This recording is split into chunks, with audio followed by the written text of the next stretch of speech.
France 24 et La Première présente... Bonjour et bienvenue dans l'Hebdo Outre-mer, votre magazine consacré à l'actualité et la découverte de ces territoires répartis sur 3 océans. Aujourd'hui, nous vous emmenons notamment en Guyane où la justice ordonne la fermeture d'une mine d'or, la seule de la région autorisée à utiliser du cyanure pour l'extraction de l'or. A tout de suite.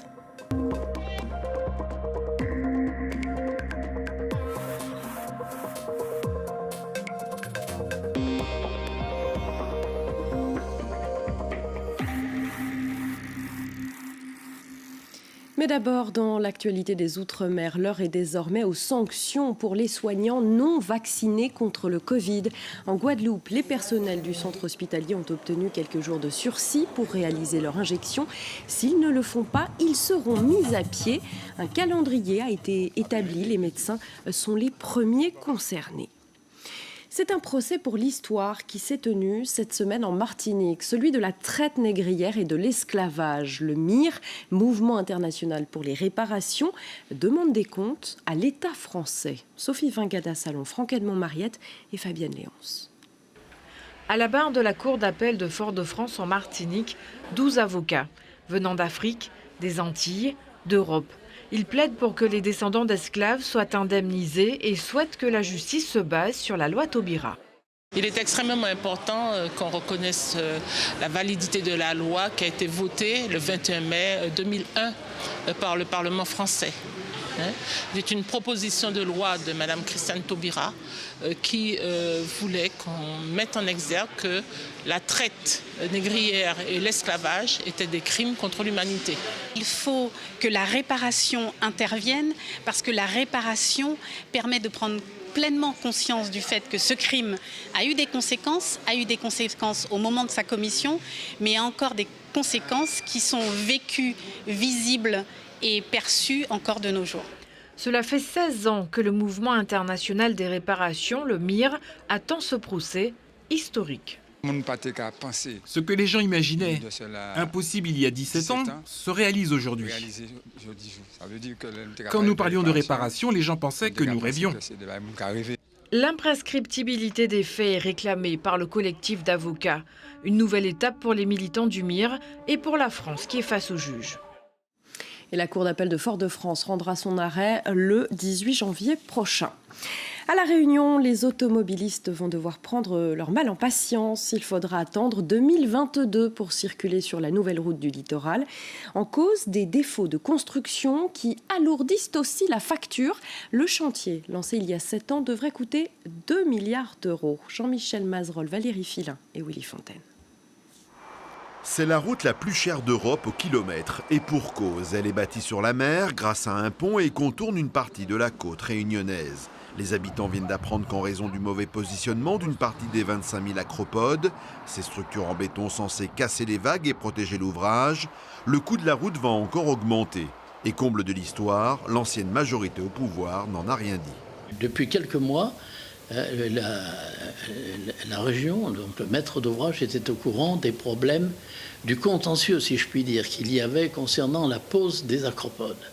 Résultat, la nouvelle majorité à la tête de la région s'agace de cette situation et ne comprend pas que les problèmes de la route du littoral n'aient pas été abordés lors de la dernière campagne des régionales.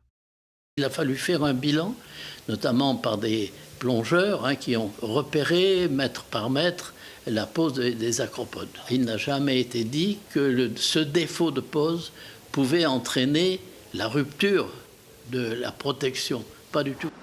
Le surcoût engendré par ces défauts d'acropodes est estimé à 20 millions d'euros, une somme que la nouvelle majorité régionale ne souhaite pas payer. Et à l'inverse, le compte est bon, très bon, même pour l'usine de nickel du Sud en Nouvelle-Calédonie. Le site a signé un accord avec le constructeur automobile Tesla. Il prévoit de fournir 42 000 tonnes de minerais pour la fabrication de batteries de voitures électriques. Rappelons que le nickel est la principale ressource économique de la Nouvelle-Calédonie.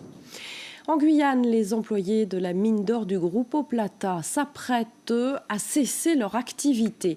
Une fermeture décidée par la justice car l'usine n'aurait pas respecté les délais pour sa mise en route. C'est la seule mine de Guyane à utiliser légalement du cyanure pour extraire l'or. Dossier signé Gervais Nietzsche et nos équipes sur place. Sur le site minier Dieu merci, dans la commune de Saint-Élie, les engins et les camions circulent, mais plus pour longtemps. Les ouvriers présents ce jour-là n'ont pas le cœur à l'ouvrage. Sur leur visage, l'on lit aisément le désarroi. On est là, on a des familles, des enfants, il y a des gens qui ont des projets. Moi j'ai un projet aussi, voilà, et ça, si on perd notre travail, on fait quoi maintenant ? Cette usine, spécialisée dans l'extraction de l'or, est implantée ici depuis 3 ans. Elle emploie 90 personnes, pour la plupart formées sur place. La société, elle a fait ce qu'elle devait faire. L'autre commissioning, la formation des employés, parce qu'ils auraient pu prendre des gens de l'extérieur. Ils ont préféré embaucher local.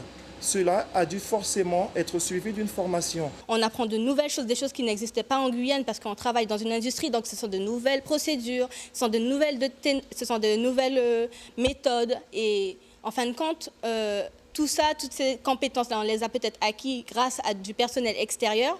Mais aujourd'hui, c'est pour nous, la jeunesse de Guyane. L'arrêt de l'activité devrait intervenir d'ici 1 à 2 mois. C'est la conséquence d'une décision du tribunal administratif de Cayenne, une décision contestée par l'entreprise Au Plata Mining Group qui a investi 30 millions d'euros pour exploiter la concession minière. On nous reproche de ne pas avoir monté une usine dans un temps imparti de 3 ans. Nous, on a présenté des éléments pour prouver qu'on avait effectivement démarré cette usine dans le temps imparti, mais le tribunal a jugé que ce n'était pas la bonne mise en exploitation qu'il jugeait nécessaire. Donc on est complètement sur une décision purement administrative, sur une interprétation du juge. Des élus guyanais apportent leur soutien au groupe minier. Ils sont vent debout contre la décision de justice et les associations de défense de l'environnement qui ont saisi le tribunal. On est dans la légalité ici, et c'est une entreprise de ce type qu'on embête. On embête moins ces orpailleurs qui extraient, qui pillent 10 tonnes d'or chaque année de notre territoire. Et 10 tonnes d'or, ça fait 500 millions plus que le budget de la collectivité territoriale. Laissez ceux qui vivent sur ce territoire parler d'écologie. Ne venez pas nous apprendre ce que c'est que l'écologie. Parce que nous, on forme nos enfants à savoir comment gérer leur environnement. La société Au Plata Mining Group a fait appel de la décision du tribunal administratif de Cayenne. Parallèlement, les responsables politiques locaux tentent de sensibiliser le gouvernement à la gravité des conséquences économiques et sociales de ce jugement. Et restons en Guyane avec une initiative qui fait, elle, l'unanimité. À Cayenne, un jeune entrepreneur redonne vie au basket usagé. Le concept est artistique et éco-responsable. C'est la bonne idée de la semaine, présentée par Jocelyne Elgouache et Séfiane Deyé. C'est un magasin hors du commun. Un lieu où nos vieilles chaussures de sport s'offrent une seconde vie. Un pressing pour sneakers. Nettoyer, rénover, mais pas seulement. Customiser ses baskets. Un concept qu'Axel Loupeda découvre lors d'un séjour aux États-Unis. On est une maison environnementale et créative. Donc en quelques mots, on donne une seconde vie aux chaussures et aux objets du quotidien. Mais on va aussi pouvoir les personnaliser pour permettre à tout un chacun de se différencier et d'affirmer son identité. Ses toutes premières créations, le jeune designer les fera dans une pièce de l'appartement de ses parents. Aujourd'hui, Axel Loupeda dispose de cet atelier pour travailler. C'était sur une petite table dans un petit coin, c'était beaucoup plus petit que ça et c'est comme ça que tout a commencé. Oui. Un espace dédié à la rénovation et à la création de chaussures pour en faire des pièces uniques, de l'art jusqu'au bout des pieds. Utiliser les ressources locales, les valoriser et aussi s'appuyer sur l'identité de chacun pour montrer qui on est et montrer au monde que voilà, en Guyane aussi on peut faire des choses intéressantes. Le magasin d'Axel Loupeda est ouvert depuis 1 an. Un concept qui a su séduire les jurés du concours national Talent des Cités, un prix récompensant de jeunes créateurs d'entreprises. Axel Loupeda fait partie des lauréats de cette année. Ils seront 6000 coureurs à chausser leur basket jeudi pour le Grand Raid, une course folle, 160 km à travers les reliefs de la Réunion. Et parmi les participants, un athlète non-voyant que rien n'arrête. Johnny Lérivain, Laurent Josse. Épingle, épingle. Et 3. Ensemble et solidement liés, Roger, athlète malvoyant, et son guide Armand tentent le défi du Grand Raid avec leur mot de code bien à eux pour avancer sur les 160 km de la traversée. Le défi de l'impossible pour certains, pas pour Roger, capable de se surpasser là où on ne l'attend jamais. Virage gauche. Pour moi, c'est un défi, c'était un rêve aussi depuis longtemps parce que moi, j'entendais toujours les personnes que je connais dire que oui, ils ont participé au moins une fois, ils ont participé au moins 2 fois. Je dis pourquoi pas un jour essayer. Étroit. Oui. Merci. J'ai fait un travail spécifique, donc de coordination, d'écoute.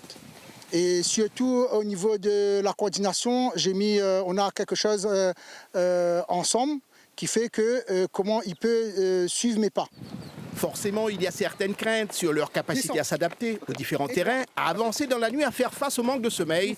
Mais le duo s'y est préparé. Moi, je sais que ce sont les montées qui me posent un peu de soucis, mais j'ai travaillé pour ça, donc il ne reste plus qu'à voir le résultat sur la course. Est-ce que vous avez fixé un objectif de temps, par exemple? Déjà, arriver dimanche midi, déjà pas mal. Et puis, à travers ce temps-là, c'est vraiment respecter aussi les heures de chaque poste, que nous l'avons vu largement, que nous l'avons au-dessus. Moi, Joe, bien? Super. Roger, Joe est là. Nous, les voyants, on est un peu paresseux. On ne fait pas la course. Mais c'est un plaisir de le soutenir. Ça nous motive. Après avoir bouclé leur premier championnat de France de paratriathlon, Roger et Armand espèrent vaincre la Diagonale des Fous et prouver que rien n'est impossible, malgré le handicap. Et le départ est prévu jeudi soir, heure de La Réunion. C'est la fin de cette édition. Pour réagir et revoir l'émission, rendez-vous sur france24.com et sur les réseaux sociaux. Merci de votre attention. On se retrouve le week-end prochain. L'information continue sur France 24.